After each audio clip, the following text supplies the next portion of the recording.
But you look at Fox News, you see that Glenn Beck has lost 30% of his audience on Fox News. And you ask yourself, why do you think Glenn Beck's ratings have dropped? Is it that the country is moving away from conservatism and Obama bashing? Or are they just fed up with his blackboard and they know he's a fraud, that he's an empty suit, that he's empty as the politicians? I mean, which one is it? And what was the last straw that made you stop watching Glenn Beck? I know you're jaded. I know you're overloaded and stunned by the incompetence and corruption in the government, but I also know you're overloaded by the incompetence and corruption in the media, especially Fox News. Now, let me be very clear. 99% of my audience is probably conservative or independent. I don't expect liberals to listen to the show. Some do. Who cares about them? I don't really care if they listen for the balance. It doesn't matter to me. So you're already sold on me. You know what to expect, more or less. You know where I'm coming from. You've come to like me with my quirks, my foibles. You know that I can launch into a recipe for a meatball as much as talk about Obama, the meatball, in the White House. But the fact of the matter is, I'm asking you now, not the news question, I'm asking you a media question, because I'd like to know what you think. If 30% of Glenn Beck's audience left him, did they leave because they're not as conservative as they once were, which I doubt, or is it simply they got fed up with his blackboards and the fact that he's basically an empty suit? What is it? Why did you stop watching Glenn Beck? What was the last straw that made you stop watching him? I'm asking this not because I have anything against him. I don't like him or dislike him one way or the other. He's just another guy in the media. If he left tomorrow, it wouldn't affect my show one way or the other. Not one, or I wouldn't gain or lose one way or the other. But I'm interested because he's made himself so important in the political arena that I think it's important to talk about him. He, to me, is symbolic of what's wrong with the entire political media complex. He's almost identical to Obama in his own way. You wouldn't expect me to say that, but I'm asking you. But you don't want to. I can see I'm going to get a meatball caller no matter what I do. Go back to asking ourselves and discussing why Glenn Beck has allegedly lost 30% of his audience on Fox News. It's an important question for me in that he came from nowhere. I always knew him as a shill. I mean, the one time I had dinner with him when he was a local host, I really wasn't impressed. And I celebrated his success. I thought he was doing a good job. I knew he was a kind of Elmer Gantry, a con man in my mind, with the Christian, the overbearingly Christian presence. I didn't go for the whole church revival scene on Fox. But, I mean, I was sympathetic to him being attacked by the vermin on the left, so I really never said anything. But I had to ask you, is it he's too conservative, or the blackboard got to you finally? You knew he was. By the way, before we go to your calls on that, the Navy in Britain, the British Navy, is running short of Tomahawk missiles, I read. Running short of missiles. So my conclusion is that the Brits can always rid themselves of all their excess pork products to comply with their Muslim-friendly masters, and they can fire huge bangers from their torpedo tubes. That would be a twofer for them. New York City, WOR Mike, welcome to the program. Well, you just said it about Elmer Gantry. I decided I was watching Elmer Gantry, among other things. The other thing is that the shows became extremely repetitious. There's a limit to how often one can hear about Anita Dunn, and there's a communist in the White House. Yeah. The whole thing with the what was it? The Marxists and the czars, and didn't the blackboards get to you though? On all these organization charts he drew on his blackboard, they were always. But what was the point of drawing them? Isn't it so he can remember what he's talking about? I don't know. I think it was shtick, but it worked for a month or two. Yeah, but it's gone on a little too long. I think that's why they want him out of there. I mean, never mind the advertiser boycotts. That's because of the vermin in the media. I sympathize with him for that. But the fact is that, like all things that go, the harder they fall, the faster they climb, the harder they fall, so to speak. So you don't think it's because of this conservative element of Beck? It's because of the shtick, the revival tent shtick? Oh, absolutely not. I'm still conservative. I listen to Rush. I listen to you. I listen for the insight, and that's what the two of you have more than anybody else on talk radio. I have to give Rush that credit, even though it's hard for me to give anybody credit. He can still think, and I think he's still original in that regard. When he wants to be, he's very clever. And I give him credit for that. I mean, I'll never hear a word from him, nor do I care to get one at this stage. I could do without it, but truthfully, I think he can think, and I think he's genuinely bright. I cannot say that for his fill-in wallbanger. Thank you for the call. Sacramento, KSTE, Matt, welcome to the Savage Nation. Thank you. I stopped listening to Glenn Beck because it seemed like everything was so doomsday and alarmist. It became really tiring, and there wasn't any, humor to offset it, and it was just exhausting. Whereas, so the apocalyptic Glenn, he became the 12th imam. Exactly. Yeah, he became. In other words, he became everything that he was warning you the enemy was going to do. He became himself. Yeah. In other words, he was ushering in the apocalypse. Well, I mean, they kept saying the 12th Mahdi would come along and usher in the apocalypse. He himself was doing it.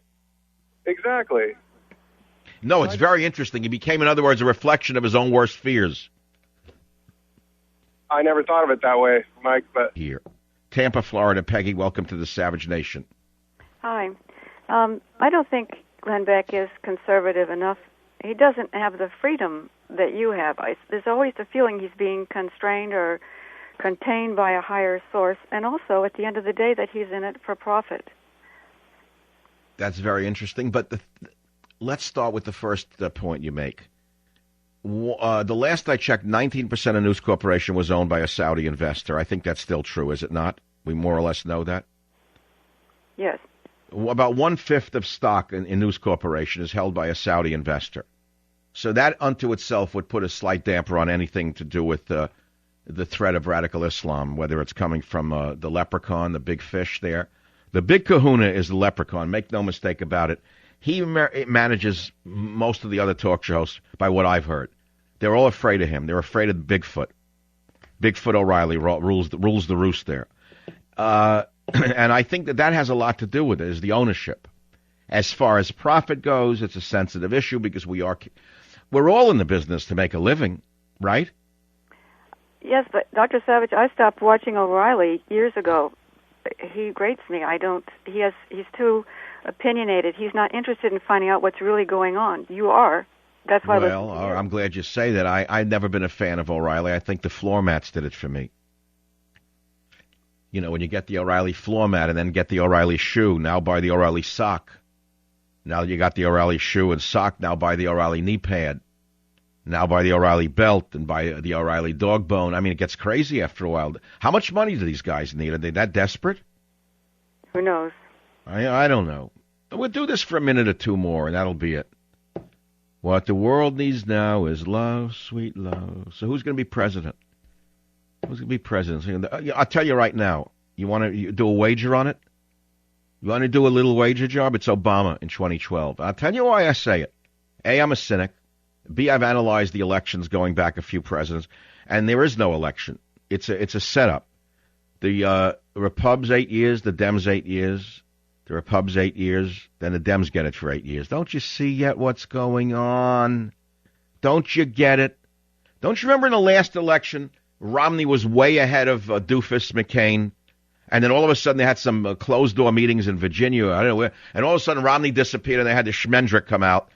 The Schmendrick they ran, McCain, who shot himself in the foot over and over during the campaign to make sure that the Republicans lost, and the Democrat won because the Republicans robbed the Treasury for 8 straight years, rigged the economy so that it would collapse, they took a balloon payment in the last 6 months of Bush. Remember I kept saying the last 6 months, he's not through yet, Bush? Wait to see what he does in the last 3 months. And it was the last 3 months of Bush that wrecked the economy. Let's not mistake it for 1 minute. They raped us. They raped us in the last 3 months, old Georgie. And the Treasury Secretary, in my opinion, whatever his name is, Mr. Goldman, went back to the ranch and Minnie Mouse. Reno, Nevada. Robert, you're on the Savage Nation. Thanks for taking the bait. What's on your mind? Well, the question you had about Glenn Beck's ratings, why they've fallen, and the prophet Michael Savage hit it on the head last November when he said, after the midterms are over, People are fired up about the elections. They're going to turn out and vote. They're paying attention. Once the midterms are over, Beck's ratings are going to fall, and so it's come to pass. So it's not just him, it's in general, and people are oversaturated with news about politics. Is that really it? It's like, who can take it anymore? I don't think so. I just think that they're doing other things right now. They're still paying attention, but, the focal point of the midterms was really the focal point of people. Okay, so in other words, he was at his zenith at the point of Obama's, at the elections. He was at his zenith. Exactly like you said, Michael. Exactly what you said. All right, so the next step to ask you, I know you're fading on the cell phone, but so you're still listening to me on the radio. Why? Why? Yeah. Because there's news and information on your program that is found all over the place on Earth, in my opinion. Correct, and I'm going to give you an example. Do you know that on Monday I'm the only one in the American media who disclosed which corporate CEOs were traveling with Obama to South America? It was not picked up by one media outlet in America. Not NPR, not Fox News, not ABC, CBS, NBC, CNN. Nobody picked up on this. And I have the names of those who went there with him. And I ask you, why do you think they did not disclose that Jeff Immelt of GE, the president of Westinghouse, and the president of a company that represents Samuel Berger, that crooked lawyer, Sandy Berger, the so-called national security advisor to President Bill Clinton, who got caught stealing state secrets in the National Archives, and Madeleine Albright, that criminal, that war criminal, who oversaw the bombing of Serbia against the will of most of the world. Those two criminals in my opinion, are working for a company whose boss went along with Obama. How come I'm the only one who's disclosed this in the entire American media? Because everybody else is on the take from that corporate entity, the international corporate entity, the bank, the international Marxists, the people who don't want this country to survive. They want this country to go down in force. And God, I hope. I actually believe that, we keep saying they want us to go down. They want a new world order. My friends, we're in a new world order. It's happened. The president of the new world order is on the way back from South America, where he's been on vacation with his wife and daughters. Their children were on spring break, and he figured he would have a vacation with them at your expense. I'll be right back. Savage. And I distinctly remember having an argument when I was, 15, 16, when I started to think for myself, or thought I could think for myself, or just entered college and I had all of the modernistic ideas. And I remember arguing with my uncle, who just deceased a few years ago, and I said to him, Simon, we were arguing over communism. I don't know how it came up. And he was anti-communist. I think I was entered Queens College, and I was being brainwashed already by the communist professors into socialism and communism. Most of them had fled Europe to come here to America, then put a knife in our back the minute they got here. After they were taken in, they put a knife in the back of the country, and they went to Queens College and City College, and they started to spread their dirty, filthy Marxism. And they started to brainwash me. So I remember arguing with my uncle. And I don't know how I was arguing. I don't know where I was coming from, but he said to me, don't you understand that with communism, they tell you that with a communist revolution, you on the bottom are going to wind up on top. And he said with a smile, not even with anger, he said, look, if you actually analyze it, the very same people who are on top in a capitalist society wind up on the top in a communist society. I said, why is that? He said, because they're tougher and they're smarter. That's why. He said, so whatever the system is, they're going to wind up on the top, and you're going to wind up where you would have wound up anyway. So don't fall for it. I remember that to this day. I got it right away when he said it, and I didn't want to give him the point, but he made the point. I mean, it's turned out to be true, right? The same criminal gangsters are going to wind up on the top of any system. It doesn't matter what the economic system is. They're going to wind up on top. That's the way it works. And you could always blame somebody else for the fact that you had bad luck or something went wrong in your life. I rode the subway long enough to know what it's like to see the downside. I was down so long that nothing ever looks up to me. I was down so long that no matter what I've achieved, I still feel like I'm on the down. Don't you understand that? That's why I resonate with you. You see, you don't understand that part of it. I was beaten down so long and so hard by this society, and I came out of it through sheer willpower and sheer brains, not luck. Willpower and brains, nothing else. There was no luck involved. No luck whatsoever. I wouldn't quit. I wouldn't stop. I kept doing it. I wouldn't take no for an answer. I went for 10 years feeling ashamed of myself that I failed my ancestors. I used to read stories about Chinese or Japanese kids who came here or went to school and got a B and shot themselves, and I said I could understand it. They had such shame that they failed their families in the old country. I carried that burden with me for so long.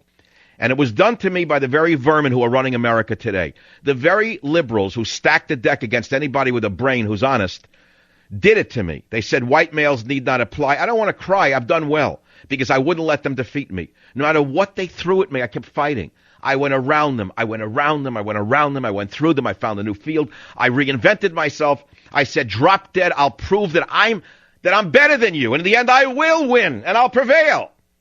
So here I am. But what I'm saying is the scars are permanent, and I still have the mentality of the underdog.